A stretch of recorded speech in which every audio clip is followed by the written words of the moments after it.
गोपालगंज उपचुनाव में बीजेपी की यहाँ शानदार जीत हुई है।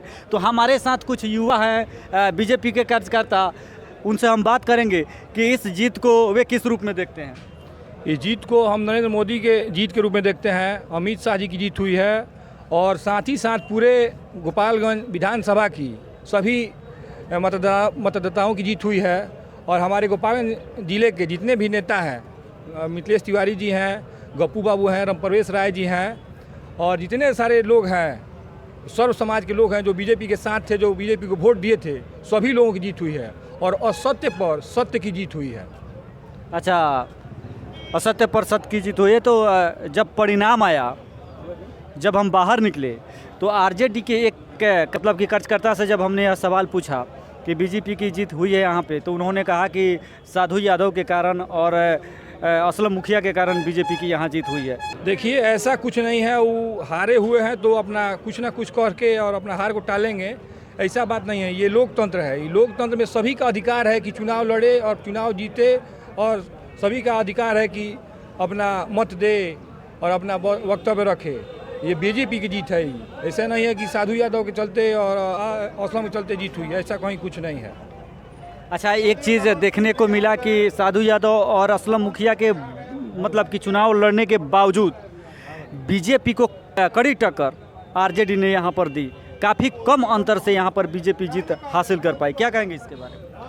इसके बारे में कड़ी टक्कर थी, ये तो बात सही है, लेकिन आप देखिए कि उनके साथ बहुत सारे लोग थे, बहुत दलों का गठबंधन था और हम अकेले बीजेपी और चिराग पासवान जी अकेले साथ में लड़े हैं और अभिमन्यु की तरह लड़े हैं और बाकी जो सारे साइड से लोग थे ही, और अकेले होकर के बीजेपी और चिराग पासवान जी इस चक्रव्यूह को तोड़े हैं।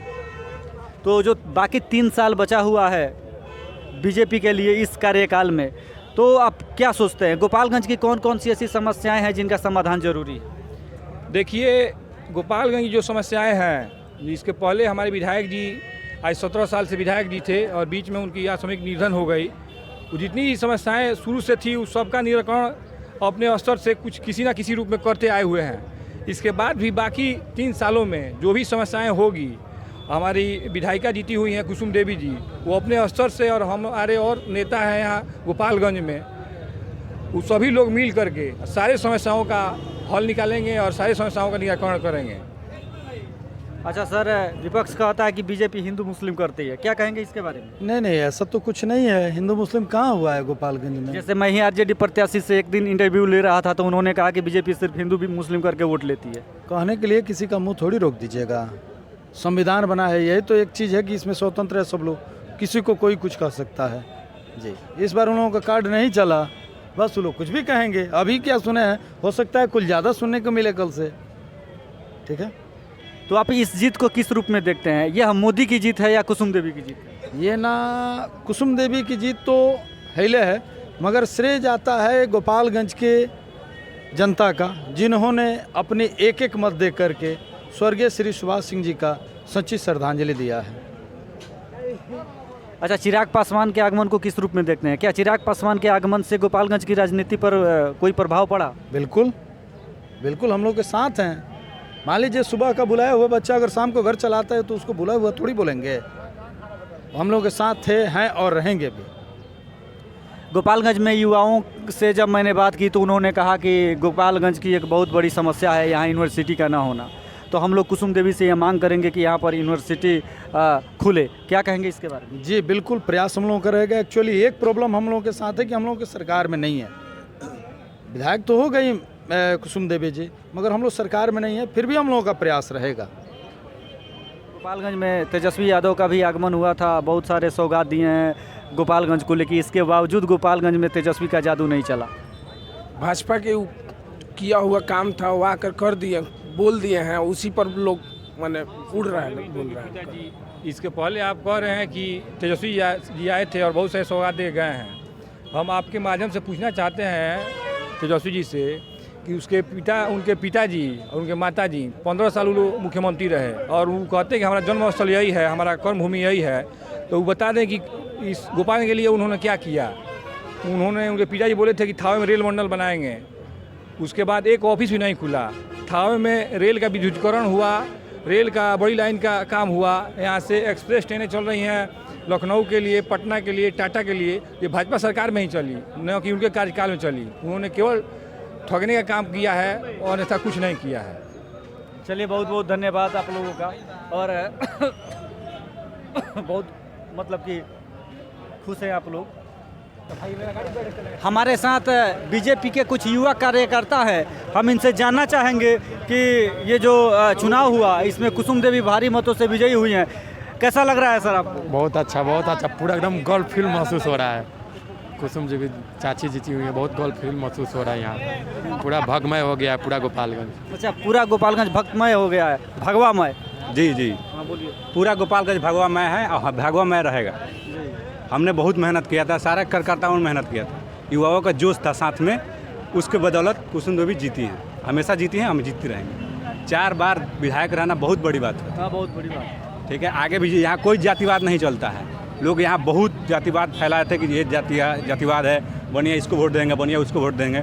कोई कहीं नहीं जाएगा, जिसको जो सुविधा मिलेगा अच्छा वहीं रहेगा। यहाँ कोई किसी से ले भी नहीं मांगता है। 15 साल में कोई किसी से ले भी नहीं मांगा था। हाँ, जैसे सरकार बदला लोग उठने लगे, ले भी मांगना चालू हो गया। आप खुद ही देखे थे बड़हरिया में एक मर्डर हो गया था, यहाँ मर्डर का 10 दिन पहले यहाँ मर्डर करके फेंक दिया गया था आपके पीछे ये थावे में।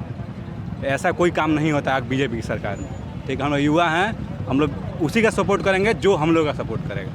ठीक है, जो देश का सपोर्ट करे, जो देश को आगे बढ़ाएगा। बीजेपी के शासन में आप लोग समझते हैं कि देश का विकास हो रहा है? जी, बीजेपी के शासन में ही देश का विकास हो रहा है। आपको भी पता होगा बीजेपी के शासन में कैसा देश का विकास हो रहा है। नल जल योजना, हर घर बिजली योजना, सब बीजेपी के ही देन है। जो योजना चालू करके छोड़ देना नहीं होता, उसको धरातल पर लाना भी होता है। लेकिन विपक्ष कहता है कि मोदी सरकार में महंगाई, भ्रष्टाचार सब में वृद्धि हुई है, महंगाई आसमान छू रही है। महंगाई कोई आसमान नहीं छू रही है। आपको भी पता है 2-3 साल कोरोना में सब कुछ ठप था। अगर आपको सबसे बड़ी ताकत होती है आपका जीडीपी, सरकार के पास पैसा नहीं रहेगा तो नहीं चला पाएगा। थोड़ा बहुत महंगाई बढ़ गया तो आप लगे कूदने, ऐसा कुछ नहीं है। महंगाई कुछ नहीं है। 2 साल में जब सब कारखाना, सब पूरा देश ही जब ठप हो गया था तो पैसा कहाँ से आता? घर घर सबको फ्री में अनाज सरकार दे रही थी, अभी भी दे रही है। मुफ्त में अनाज, एक भी पैसा नहीं ले रही है। उसका पैसा तो आता है ना कहीं से। और कोई महंगाई नहीं है, बहुत ज़्यादा महंगाई नहीं है। 100 रुपये पेट्रोल बहुत बड़ा बात नहीं होता है किसी के लिए भी। अच्छा सर, आप गोपालगंज के स्थानीय निवासी हैं, तो आपके नज़र में गोपालगंज में ऐसी कौन कौन सी समस्याएं हैं जो बीजेपी के जीत के बाद उन समस्याओं की तरफ ध्यान दिया जाएगा? हम लोग का मतलब एक ही मांग है, बीजेपी सरकार आए चाहे दूसरा कोई भी आता, कि यूनिवर्सिटी का मांग है हम लोग के यहाँ। हम लोग चाची कुसुम देवी से जाके मांग करेंगे कि आगे बात बढ़ाएं यूनिवर्सिटी के लिए गोपालगंज में। बस जुमलाबाजी दे देने से नहीं होता है।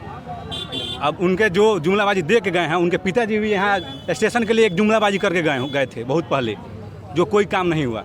दूसरे को दे देना कि हाँ 15 साल में कुछ नहीं किया। सामने वाला भी तो आदमी 15 साल सीएम था, कुछ किया अपने गृह जिला के लिए। गृह जिला के लिए जब कुछ नहीं किया तो आप विधायक से क्या क्वेश्चन कर सकते हैं? जब सीएम होकर कुछ नहीं किए थे। जो आप जुमलाबाजी भी दिए थे, वैसे जुमलाबाजी नहीं चलता। आपके पिताजी भी जुमलाबाजी दिए थे, ठीक है। तो यहाँ जुमलाबाजी नहीं चलेगा, कुसुम देवी काम करेंगी, इस बार और अच्छा से काम करेंगी।